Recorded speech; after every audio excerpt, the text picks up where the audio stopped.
all problems are solved through the process of what? And I repeat this over and over again. Questions and answers. Questions and answers.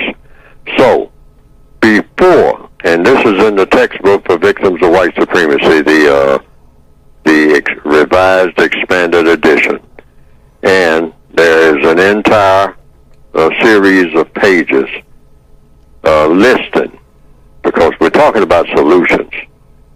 Every female, particularly, and for that matter, every male, should agree before they have the first act of sexual intercourse to ask and answer anywhere from 150 on up to maybe 250.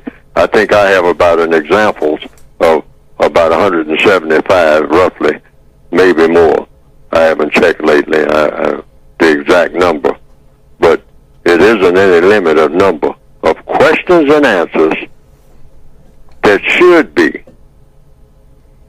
asked and answered by both persons before the first act, the very first act of sexual intercourse.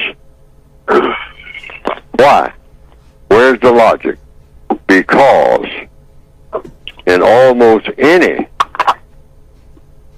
so-called relationship, when there is a problem that surfaces, one thing that you hear more than anything else between male and female, particularly in these relationships, these sexual relationships, is "I didn't know." 3 words over and over again. I didn't know, and then sometimes I should have known, or I could have known, or why didn't you tell me? Well, you weren't told because you didn't ask. You know, you didn't ask. Do you have children already?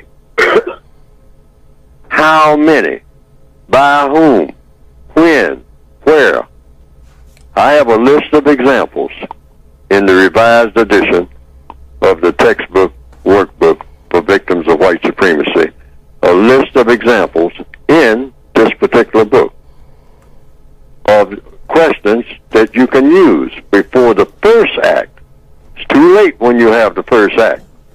Before you have the first act, when you're both calm and settled and have plenty of time, or you might do it over a period of time, but you don't have that first act of sexual intercourse before all of these questions are asked and answered, so that you don't have what? Confusion. See, that's what all this anguish comes from. That's where all the problems that people have with each other, sexual and otherwise, but particularly in the area of sex, the 8th area of activity. Serious problems. Why? Because they engage in sexual intercourse without having asked and having answered on the part of both parties. Both people have to agree to answer truthfully. Ask and answer. Not 5, 6, 7 questions like, what's your sign? Where do you work? You know, are you married? Usually it's about 15 questions, when it should be somewhere about 125, 150, maybe 210. An endless amount of questions. Is any question that comes to your mind that you think may be of concern later on, after the first act of sexual intercourse? And this will slow everything down, which it should be. That's the solution. Yes, sir. I'm being asked, what is the solution to this? Okay. And that will get us where we need to be faster than anything else.